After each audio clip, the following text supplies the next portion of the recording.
Lions club international నుండి membership కేటగిరీలో platinum award అందుకున్న లయన్స్ క్లబ్ సంకల్ప ప్రెసిడెంట్ మెట్ట రాధా సరస్వతిని క్లబ్ సభ్యులు ఘనంగా సత్కరించారు. లయన్స్ క్లబ్ సంకల్ప సభ్యులు లావణ్య సమయ మంత్రి సామారాజు, పున్నంరాజు, రాజేశ్వరి, సుచిత్ర, ఇతర సభ్యులు అంతా కలిసి అవార్డు అందుకున్న మెట్ట రాధా సరస్వతికి తలపై పూల కిరీటం పెట్టి పూలమాలలు వేసి ఘనంగా సత్కరించారు.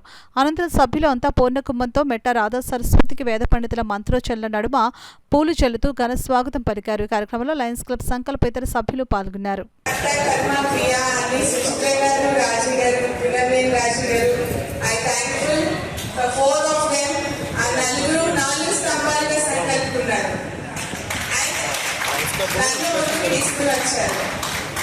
Thank you so much for believing me. And I would like to thank my family members, Madhuri Garu, Lakshmi Kumar Garu,